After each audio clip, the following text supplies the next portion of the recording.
הילדים באים לגן כדי לבלות כאן חלק גדול מחיי היומיום שלהם. הגן הוא סביבת החיים שבה הם פועלים, משחקים, חוקרים ולומדים. לסביבה הזו יש השפעה על התפתחותם של הילדים, על עולמם הרגשי-חברתי ועל למידתם.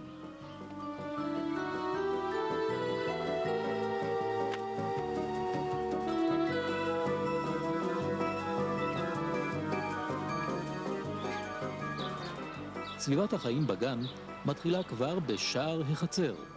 הבוקר תכננה הגננת לנצל את שביל הכניסה לפעילות מוטורית. מסלול מכשולים מגוון מקדם את פני הילדים.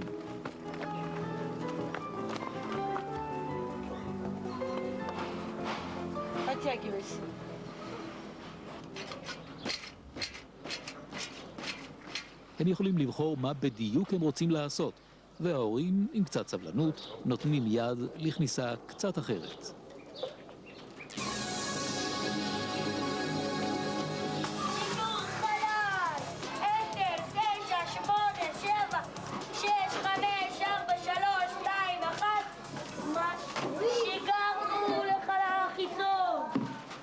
השיגור עבר בהצלחה.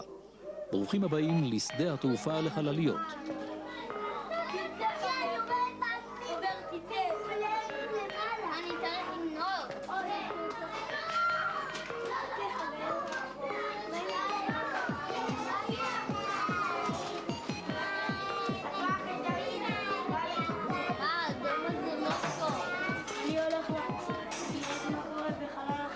הילדים של היום נולדו לתוך עולם מתחדש, גמיש, משתנה. הילדים הללו יגדלו להיות מבוגרים בעולם טכנולוגי. העתיד הוא ההווה שלהם. מחר אולי יטוסו בחלל, אבל כבר היום הם משחקים וחולמים על הטיסה הזו. אני לא מאמין שמשהו יקרה. הגננת נתנה כאן ביטוי ומקום למאוויים של הילדים. ביחד הם יצרו כאן מרחב פתוח לשינויים, עולם קטן של פעילות חברתית תרבותית. הרי אנחנו כבר במאה ה-21.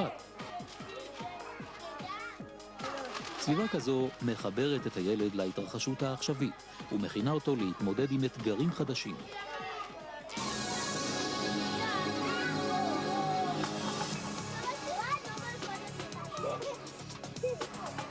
בין הטילים והחלליות, הילדים משחקים גם בחול ובמים. מתי פלשו בבוץ אם לא עכשיו, כשהם ילדים? ארגז החול המסורתי הוא מקור להנאה ולהתנסות, לבד ובקבוצה.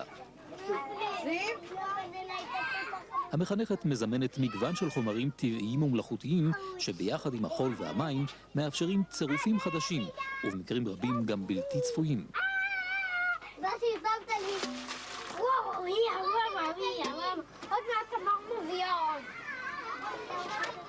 הילדים יביאו את החפצים גם מרחוק וימצאו להם שימושים חדשים ומרתקים, אפילו פיסול סביבתי.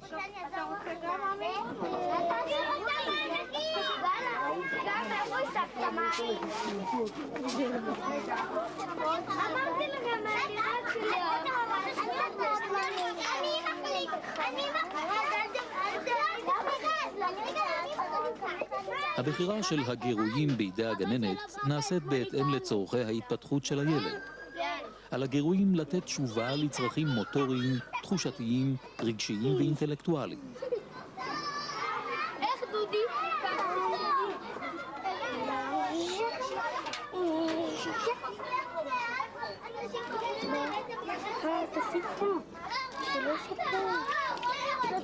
על פי גישת ההתאמה ההתפתחותית, עיצוב הסביבה מותאם לצרכים, ליכולות ולהתעניינויות של ילדים בגיל הרך, ויאפשר התנסויות מהנות, מסקרנות ומאתגרות לכל הקבוצה, ולכל ילד כפרט.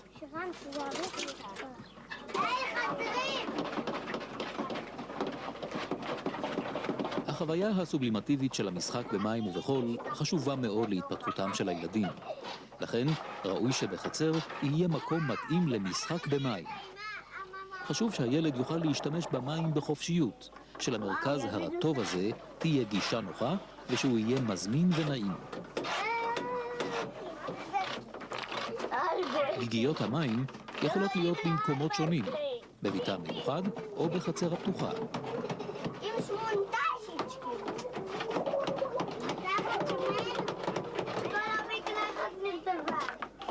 הגננת מציבה את הכלים וחומרים למשחק במים בהישג ידם של הילדים. כדאי גם לתלות מגבת בסביבה. איפה? אני מתנגבת. מישהו רוצה להתנגב עוד במקלחת? אל תעשה לי את זה שוב פעם. טוב. המגע הישיר עם החומרים הטבעיים, המים והחול, מענג ומענה, וכשהילד יהיה יחף הוא ודאי ייהנה יותר, ואולי גם הנעליים יתקלקלו פחות.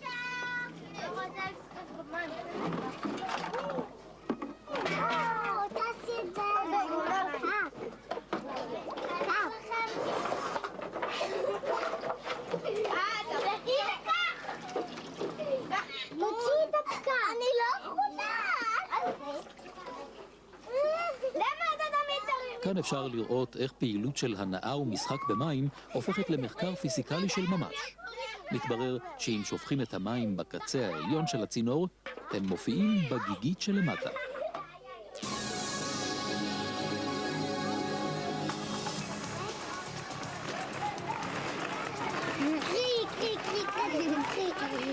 לילדים בגיל הרך יש צורך בגירויים מוטוריים ותחושתיים. הגננת יודעת את זה, ולכן מאפשרת להם להתנסות בבריכת הכדורים. ממש כמו בבריכה עם מים, אבל מבלי להירטב. במקביל, היא מאפשרת גם לנצל את סביבת הכדורים הצבעוניים למשחקים מסוגים שונים, כלי על המטרה, מיון וספירה.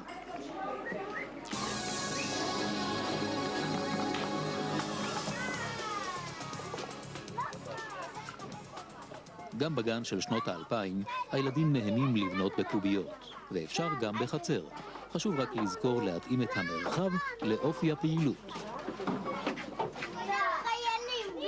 כשמדובר במוטוריקה גסה, דרוש שטח רחב, ואם משתמשים בקוביות נבובות לבנייה מסיבית, אפשר גם לעשות את זה במשטח המוצל שבחצר.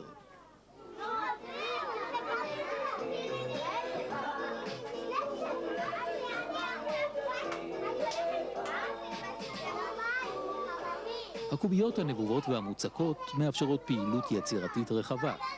אבל לא תמיד הילדים מסתפקים במה שהקוביות מאפשרות. הם רוצים קצת יותר. ואז הם פונים לנייר, לכלי הכתיבה ולסרט ההדבקה. אם אי אפשר לבנות חומה משוננת בקוביות, תמיד אפשר לצייר ולהדביק.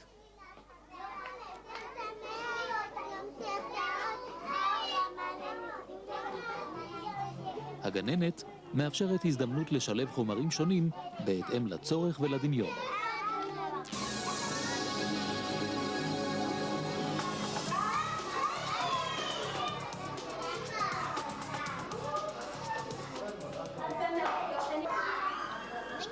ילדים נותנים ביטוי חזותי לתהליכי המשחק, החקירה והלמידה שלהם באמצעות היצירה, ציור, כתיבה, חומרים וצבעים. התיעוד הוא תיאור של תהליכי הבניית הידע והלמידה, של החיים בגן ובבית ושל הבחירות והעדפות התרבותיות חינוכיות של הילדים. כדי לאפשר יצירה פוריה, ראוי לתת תנאים הולמים. לא מוכרחים שולחן וכיסאות, גם משטח תעשייתי על הרצפה יתאים בנוחיות.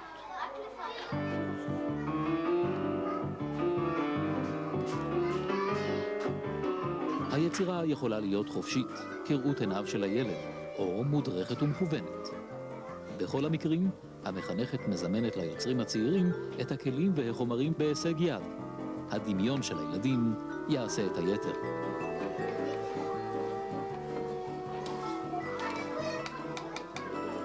בסופו של תהליך היצירה, יש מוצר שאותו אפשר להציג לראווה על המדף או לתלות על הקיר. מסגרת תכבד כל תמונה.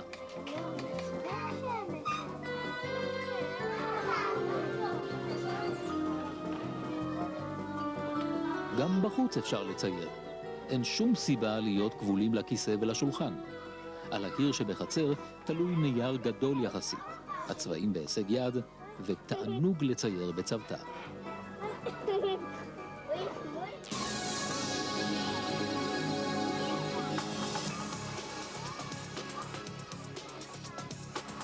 החצר מאפשרת מגע ישיר עם הטבע ותנועה חופשית. כאן יכולות להתקיים פעולות שדורשות מרחב, גודל ותהודה. לכן לחצר יש תפקיד חינוכי לימודי חשוב בדיוק כמו לחדר הגן. חשוב שהחצר תהיה מאתגרת, שהיא תאפשר פעילות מגוונת, שיהיו בה גם אזורי מחקר ומתקנים לפיתוח פיזי-מוטורי. באופן טבעי, יש בחצר יותר סכנות מאשר בחדר הסגור, ולכן חייבים לזכור את כל כללי הבטיחות ולשמור עליהם בקפדנות. נכון, קראו לה פת? היא יודעת לקפוץ מהעץ הזה. הטרזן הצעיר מפתח כאן אומץ לב. במתקני חצר אפשר ליישם תהליכי למידה שבאמצעותם הילדים מגלים את גבולות יכולתם הגופנית והחברתית. הם מציבים לעצמם אתגרים ומנסים לעמוד בהם ולומדים לפעול כחברים בקבוצה.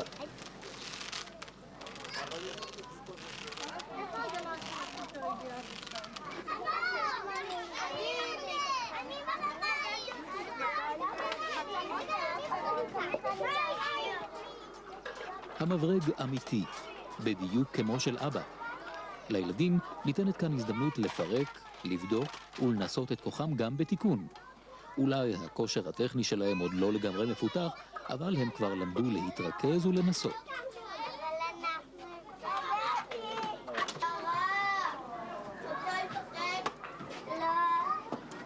לא משנה לי.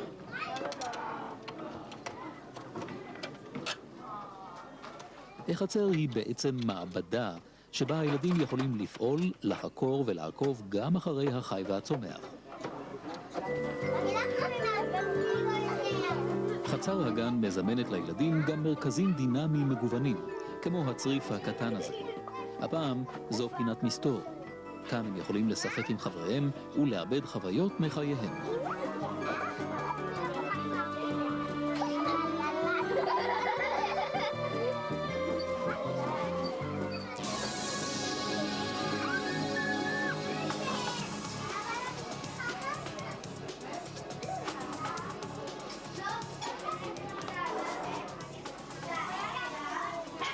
לעשות בדיוק כמו אמא.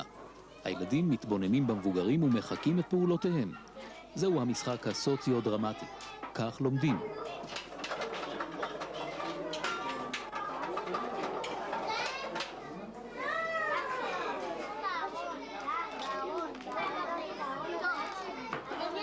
המשחק הסוציו-דרמטי מתקיים באזורי פעילות שונים. המשחק מתפתח על פי ההיגיון הפנימי של הנושאים שמעניינים את הילדים.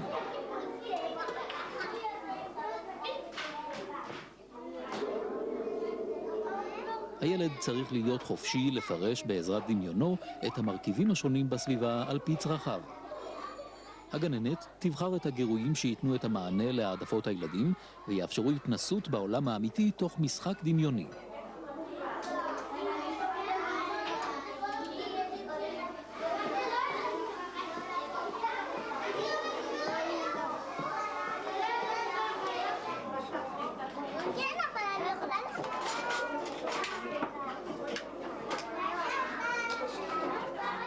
תכנון הסביבה יאפשר לילדים לאבד התרחשויות מהחיים האמיתיים וגם לעסוק במשחק דמיוני.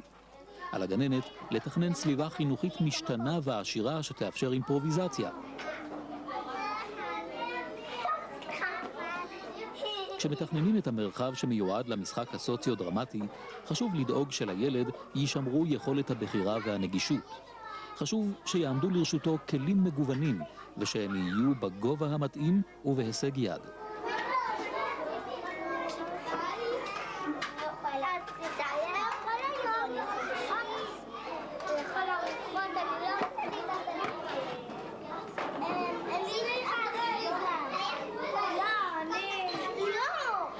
מחלות, תרופות וטיפולים מרבים להעסיק את הילדים, והמרפאה היא אתר משחק מועדף.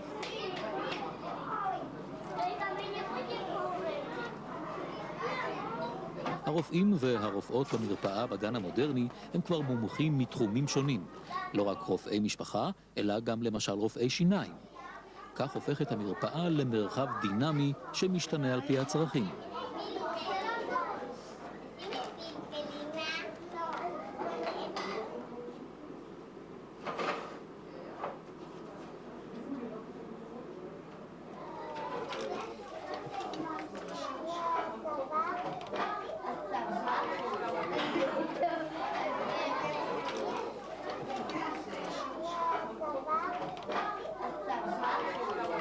הגננת הקצתה לה כאן שטח נרחב. השולחן שאינו צמוד לקיר מאפשר קשר טבעי בין הרופא לחולה.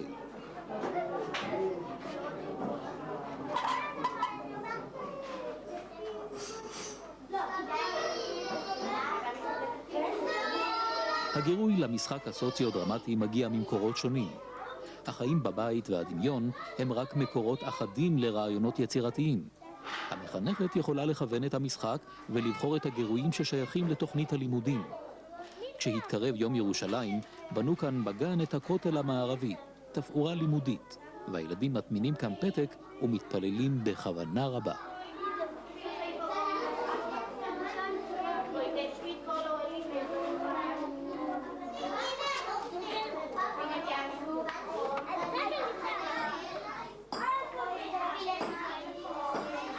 תכנון הסביבה הפיזית הוא חלק חשוב בתוכנית החינוכית של גן הילדים. הוא מניח תשתית להתנסויות למידה שבהן נבנה ידע, מתפתחות מיומנויות ומועברים מסרים תרבותיים. כך חגי ישראל, למשל חג השבועות. אפשר להקצות שטח בגן ללימוד הנושא בדרך של משחק סוציו-דרמטי. הילדים משתמשים בחומרים ובכלים שונים שממחישים את התוכן הלימודי. כך למשל, הקצתה המחנכת שטח בגן להקמת מחנה בני ישראל. כאן מתנסים הילדים בפעולות שונות מחיי המחנה, משחק סוציו-דרמטי שמשחזר פרקים מן ההיסטוריה והתרבות הלאומית.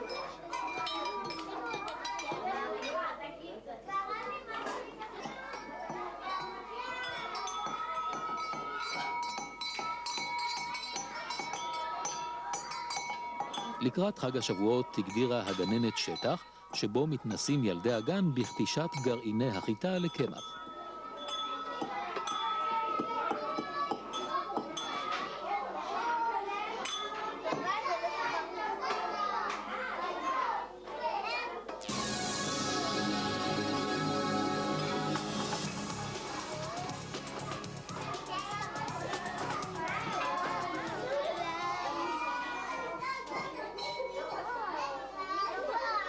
לעתים קרובות מוקמים מרכזי פעילות רב-תחומיים, כמו למשל המאפייה.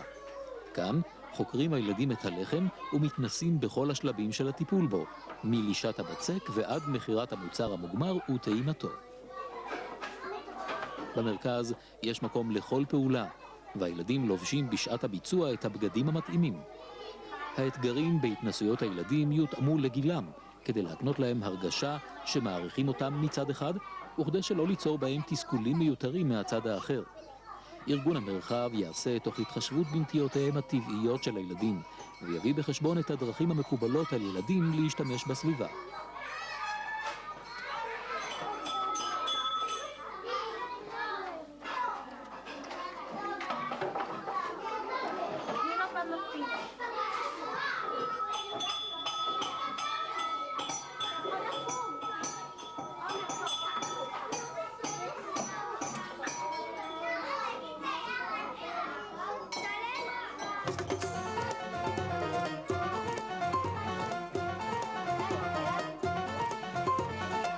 יום ירושלים היה הסיבה החינוכית להקמת השוק הירושלמי הזה, לכלול פעילויות הקשור לשוק ולנעשה בו. הלמידה של הילד הצעיר מתרחשת כאשר הוא בא ביחסי גומלין עם סביבתו הפיזית והאנושית. הילד משתלב בחברה באותה דרך שבה הוא לומד את תכונותיה של הסביבה הפיזית, דרך התנסות מעשית ומעורבות עימה. הוא לומד איך לפעול ולתפקד עם חבריו דרך פגישתו עמם בעבודה ובמשחק. אגב אינטראקציה אמיתית עם הסביבה האנושית,